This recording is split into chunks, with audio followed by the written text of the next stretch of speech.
2022. Kind of starting to wind down on finals week here. That I've already put out my videos for my top 50-ish hats, and now parts 1, 2, 3, and 4, and now it's going to be reviewing the collection of the year, or my collection in this year. Just the hats in general. I mean, I want to go on kind of like a bit of a rant, I guess, about some of the trends, some of the styles, some of the stores, just the things I've observed with the with hats and fitted hats this year in 2022. Because as you're seeing, this is going to be 23, but of 2022 is when I say the year, this year. You know what I mean. I hope you know what I mean. And I'll dabble into that a little bit. Maybe I won't go as much into it like I would think I would do, but and then the next video after this will be the last video of 2022, even though it's going to be 2023 that I recorded, but last video about 2022, and then we'll move on to the next year of 2023, which is now. So once we figure out the math on what year we're in, then we'll continue. Otherwise, get out a notebook and pencil. Class is in session. Let's go.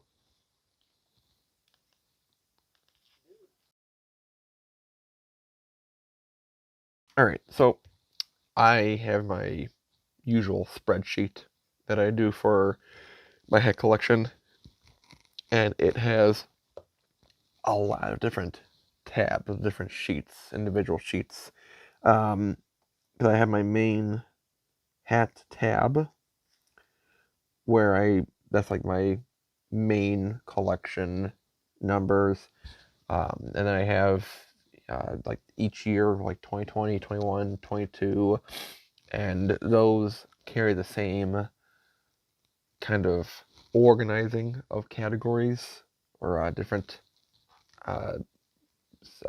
indexes of where I bought the hat, the type of hat, whether it be a fitted hat or a adjustable hat or a dad hat or a snapback. Or a snapback, or even a bucket hat I got this year, finally. But otherwise, next index would be brands, and then categories like sports, and then like MLB, NHL, NBA, college, NCAA, women's sports, Chicago or Illinois or Cubs related. And there are differences. Is it made in the USA? Is it fashion related? Do they have a colored UV other than the neutral colors of black, gray, or green? Do they have a side patch? Something like that. So that's how it's all organized out, and we'll go into the different numbers here through the tabs, and we'll also go over how much I spent this year on hats. So the total number of hats this year, 141 hats. I didn't remember if it was 140 or 141. So 141 hats. The first hat was from Lids, Chicago White Sox City Connect 5950. That's one of those back in stock, and had to grab it. Didn't grab it initially. And then the last hat of the year was from Berdeen's Nationals City Connect Olive and Pink UV that Captain Carlos was kind of backing and putting out there, making sure everyone got a chance for a nice looking City Connect hat. So in total, let's go with the wear the hats came from. So there is a section of other, which just means it's too specific of a place where I didn't buy it as much in multiple times, or won't. Like, I don't expect to go back to superhero stuff store that often. Um, Maybe if I do, it won't deserve its own column. Um, or, I mean, I do love leaders, but I don't buy enough from there essentially to give them the column. So that's why there's other. Disregarding the other category, which was 28% of the hats from this year. After that, I'm looking into my spreadsheet here, trying to maneuver around. Actually comes out as 13%. I made the graphs. I didn't really read into them to memorize it. 13% came from lids, which seems a little shocking. Because I could have sworn, oh, I do have a separate toppers category. That's only 6%, tied with Macy's. And then 47 brand came at 10%. So Hat Club, 4% for hats this year. And actually, I want to do a comparison. Compared to in 2021, I had 164 hats. 18% of those hats, which was about 29 hats, came from Hat Club. But then this past year, that was only 5 hats. Oh my god, 5 hats this year were from Hat Club. Yeah, Hat Club kind of nosedove in 2022. I mean, they had a great start, first month or two, and then after that, it sputtered. It really sputtered. And as of now, January 3rd, it is. The last time I bought a Hat Club hat was July 2nd, 2022. So, kind of a interesting thing to kind of look at. Granted, with hat culture, things kind of move fast. So, thinking of it as a historian, um, I need a little bit more time to really understand kind of the short and long term effects. But in terms of the short term effects and kind of reasoning, uh, Hat Club wasn't the only one that was doing these fashion hats. So other stores were playing the game, and not that it became oversaturated, but it just kind of was like, all right, Hat Club is kind of in the mix now. They're not really standing out. So I think that's why. Granted, we could do a whole theorem on. We can do a whole theorem on why that has happened to Hat Club. One reason is that they didn't contact me to make the fridge pack officially. So that was Hat Club's fault. That if they would have said, hey, Professor, we need to have a good 2022, let's connect on making this fridge pack. They didn't, and that was their loss. Totally fine. But this year you also did see a lot of hats sitting on collections. So, kind of an interesting thing to happen, that you can actually use your points now, that you don't have to necessarily rush to that Hat Club drop. There were some that you still had to rush to, but not as many. So after 47 brand, the next would be eBay hats at 7%, and then three-way tie, it looks like, for 6%, Macy's toppers, and then gift/family and inheritance. So that's the percentage. In total, 17 hats from lids, 13 from 47 brand, 10 from eBay. and those were like of the individual retailers or sources that had double digits, other than other at 38 hats. Moving on to hat style. This is where I was bad. That the hat styles, 52% or 67, technically 69 hats were 5950 fitted. And then 35% were dad hats.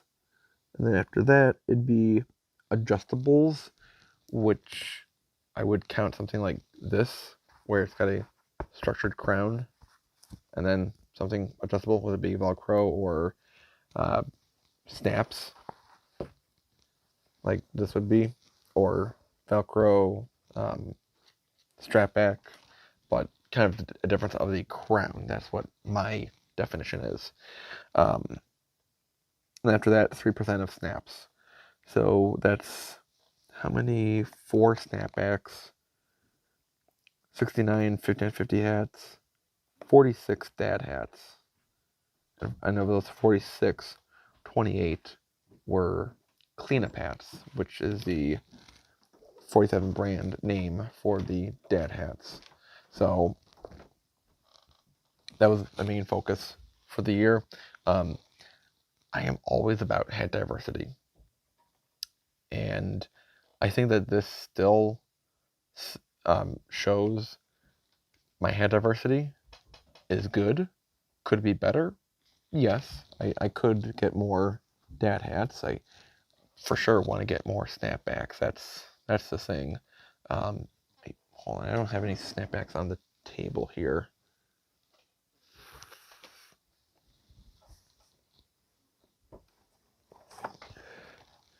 Okay, it's not from this year, but it's a snapback just to have. Yeah, I want to work on getting more snapbacks in 2023. And actually, my first hat of 2023 on the couch over there is a snapback.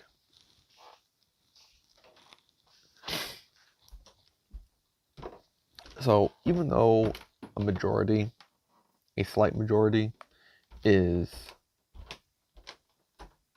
more than 50% is of 5950 hats, I still have a lot more hat diversity than, I would say, 95%, 99% of collectors out there. You know what? I'll give it 95 to 97%. I'll give some room for margin of other diversity out there. I know not everyone is conformed and has blinders on just to fitted hats. Practically everyone else, but there's 3 to 5% that embrace hat diversity. So the branding also kind of is a little off here. It makes it seem worse, but of the 64% of that were New Era hats this year, not all of them were 5950 hats. There were some 920 dad hats, like this one here, this Cubs one, spring training from Sports Outlet Express, or some snapbacks. I think one stretch fitted. So 64% were New Era, 23% were 47 brand, 9% was other. There's no brand to this Batman hat, so it's other. In terms of like the other index of like the categories, of the 141 hats, 122 were sports related, which should be for sure over half. Let me do the math here on my calculator. 122. So 86.5% were sports related. And then, so that would mean the other 12-ish% were non-sports related. I know Concordia hat that I got this year, that's a college hat. For me, college hats I have a connection to it. Like DePaul hats that I get, I have family that went to DePaul or goes to DePaul University, so I can connect to that. Or if I got trying to think of a college hat, an NCAA hat that I got this year, LSU. I root for LSU because it's a good, football school. That's NCAA for me. That's how I define it. But also the big thing was getting to a big milestone this year of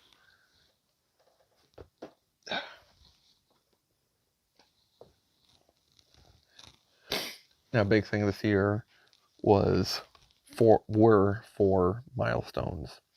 One of them being my 500th hat in my collection. And this one is from Berdines. This is my number one hat of the year even. And Walking Cubs logo, 2016 World Series side patch, pink UV, sapphire like coloring, ruby outlining on the stitching, metallic like.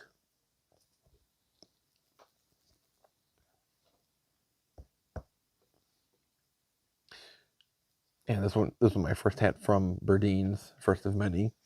And I call this the Big D. D is 500 in Roman numerals.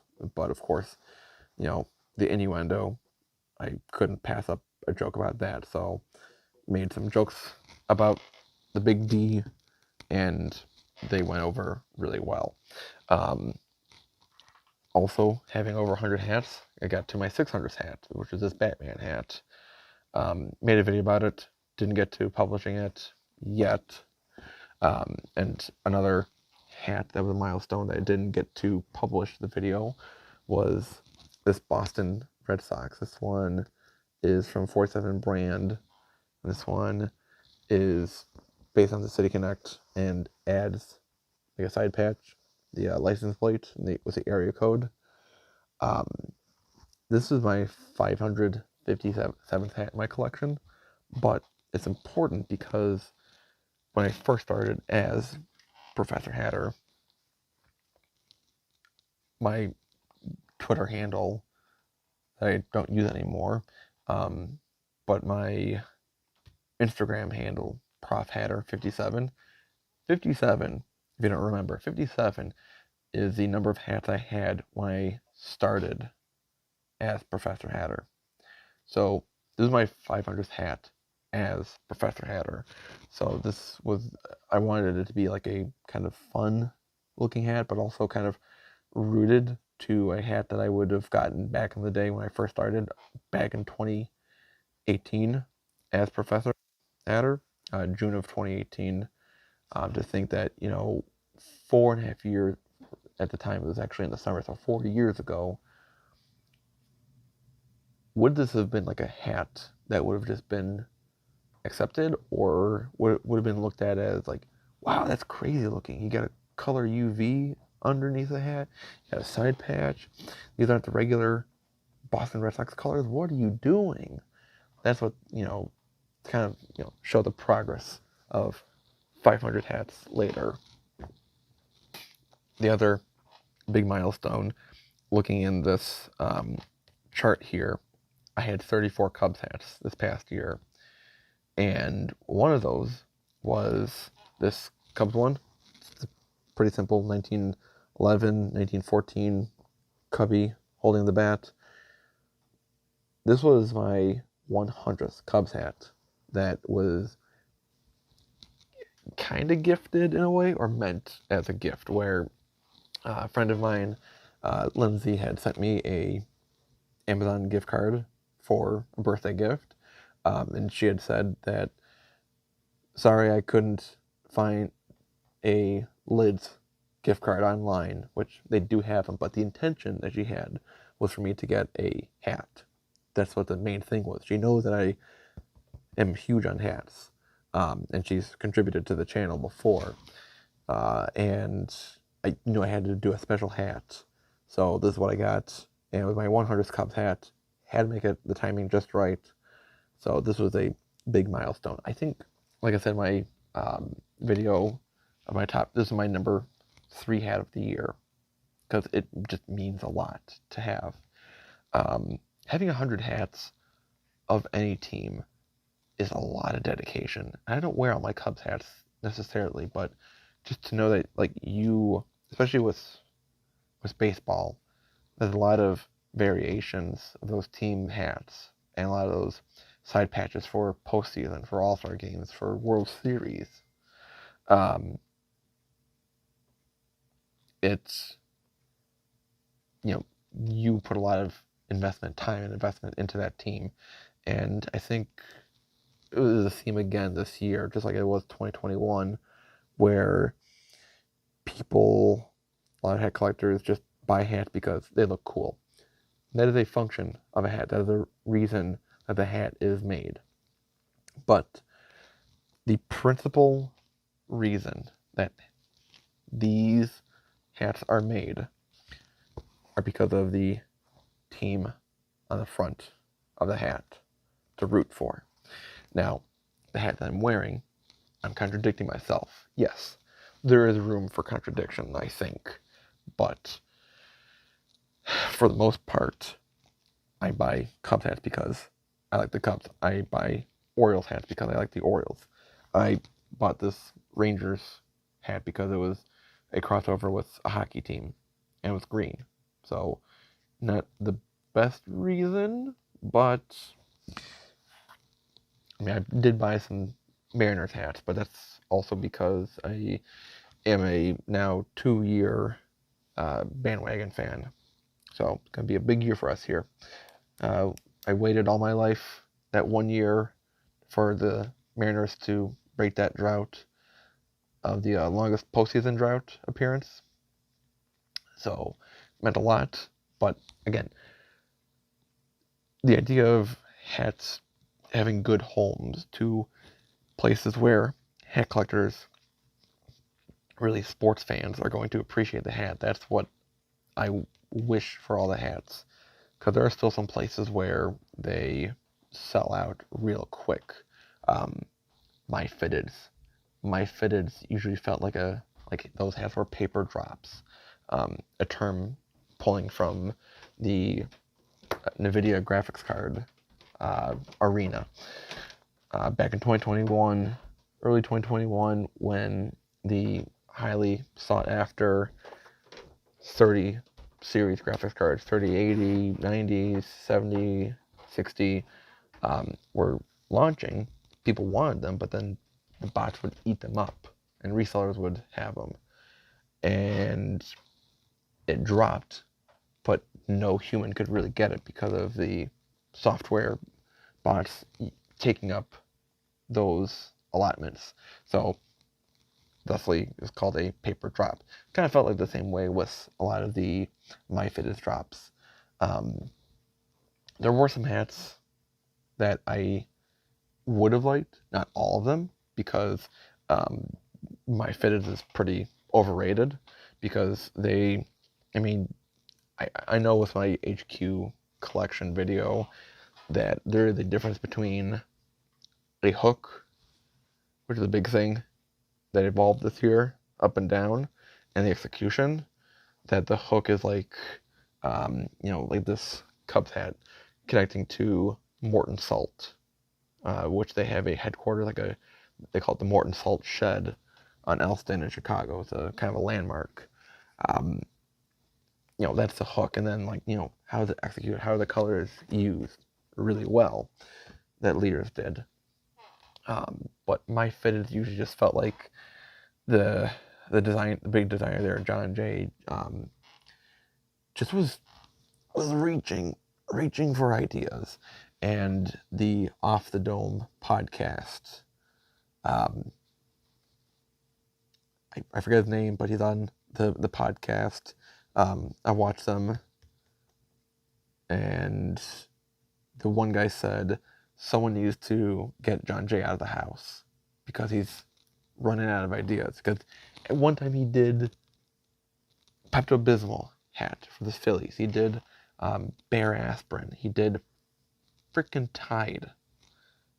Just and a lot of video game hats, a lot of book hats.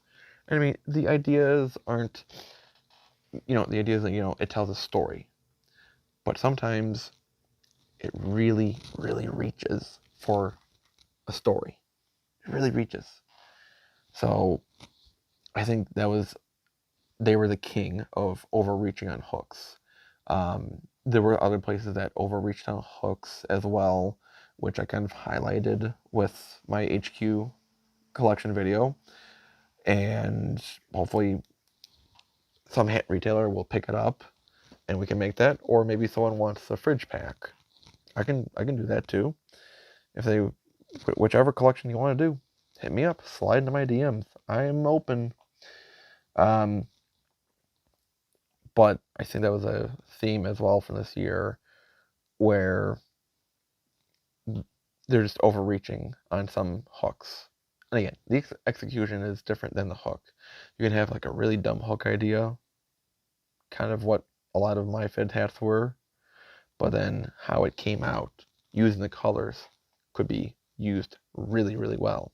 Which, for the most part, it did. It did work out well.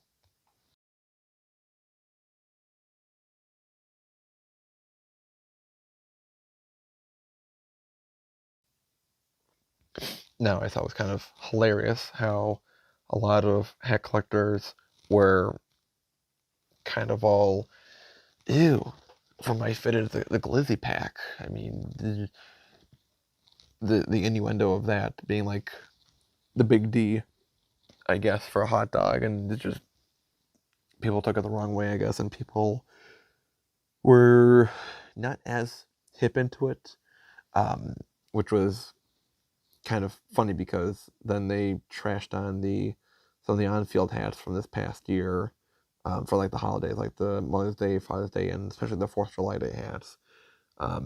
But then again, they would just circle jerk off their arms off to anything with a sliding Bison's hat logo. Um, so a lot of, at least what I think, hypocrisy. Of course, everyone has their own definition of hypocrisy and perspective of it. So that's what I had seen myself. But I'm an old man of collecting, I guess. I haven't been collecting the longest, but I got an old man spirit in me. So I guess Boomer, you could call me in a way, Professor Boomer. But with my hat collection this year, um, I don't really know if there's like a theme necessarily.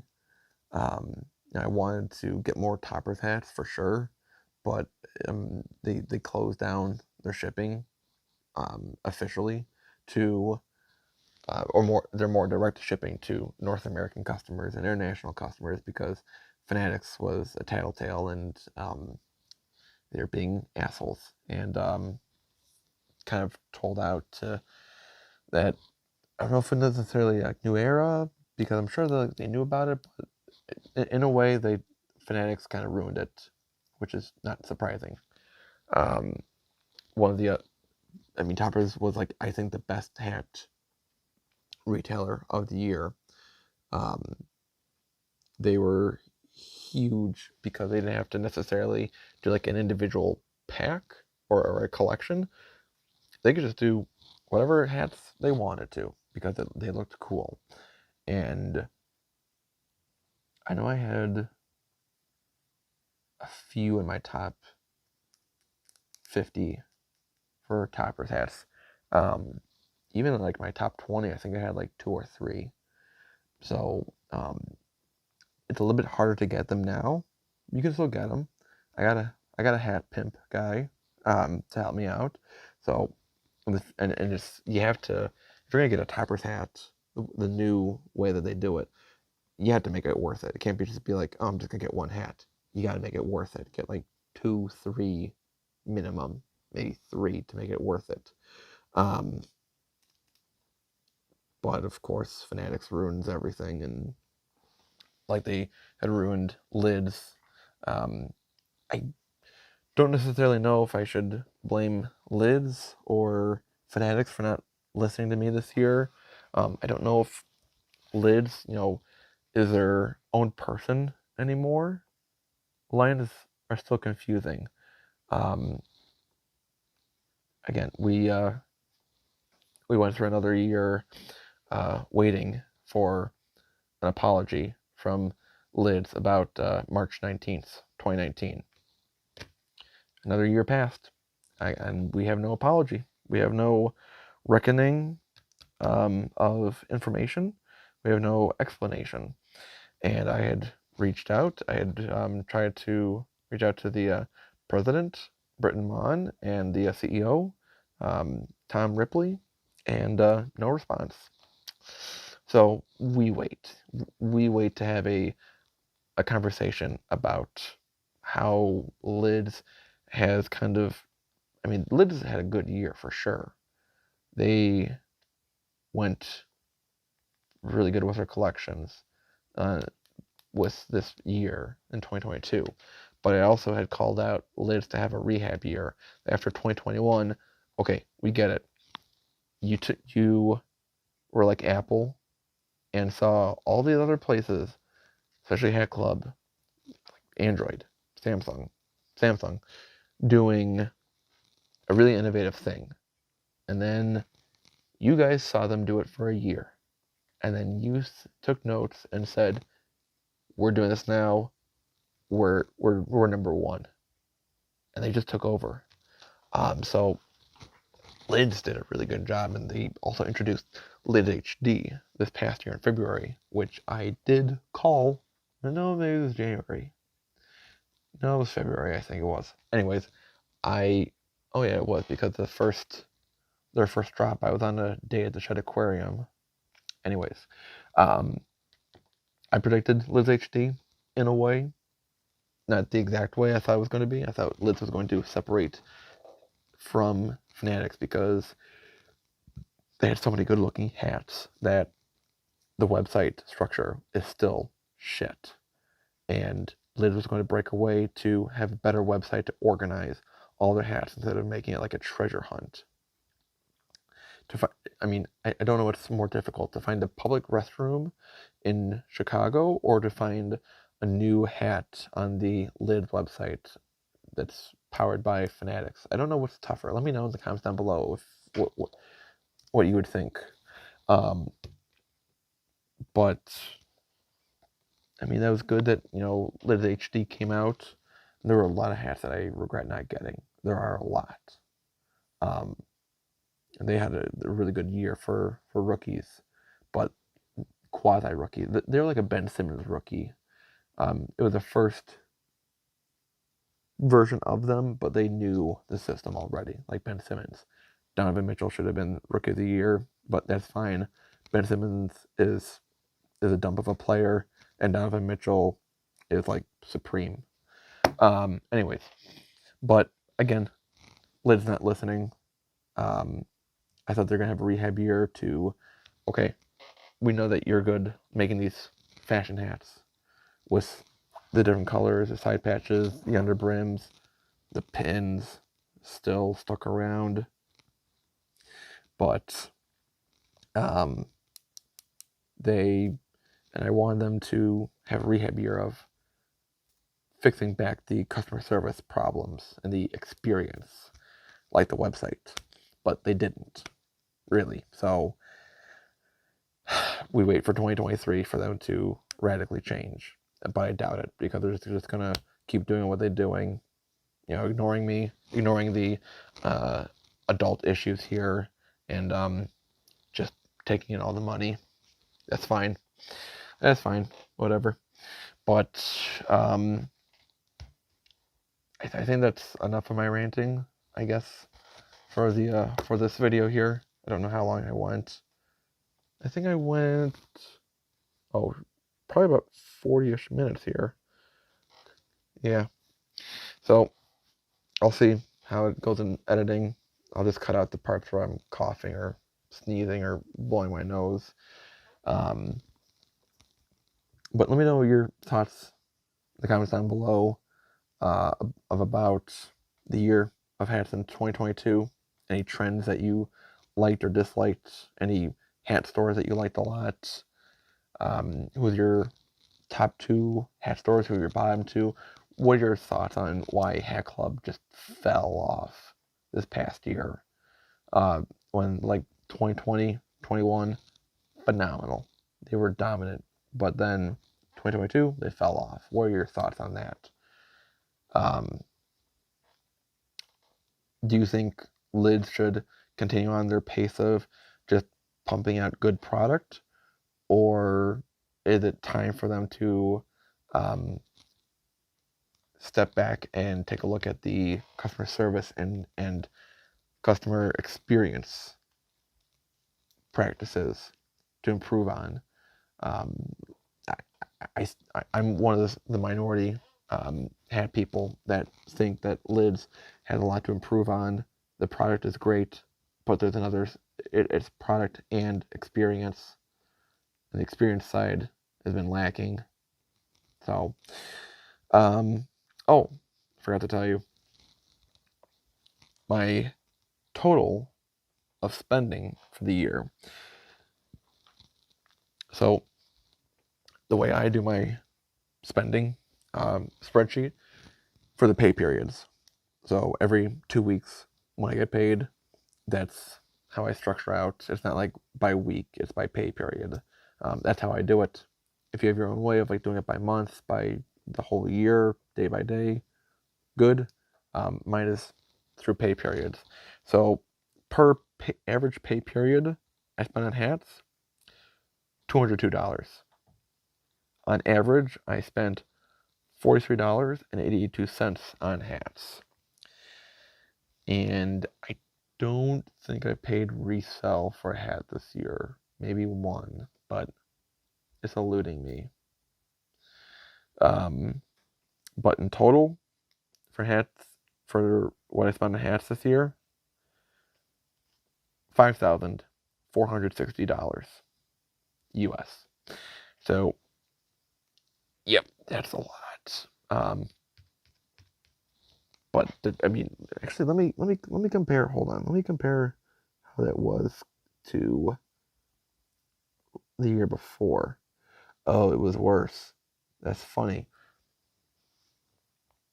Because somehow 164 hats was about $4,400, but less hats was more money? I don't know. Anyways, I spent a lot of money on hats. I'm going to try to cut that down, or at least get a job where I can sustain that kind of investment. So I will see you next time in class for my review of the channel. The last video about 2022 of this year, 2022, and have a announcement, and then we'll move on to 2023. So, as always, hats off to you for watching. I'll see you next time in class, everyone. Class is dismissed. Bye, everyone.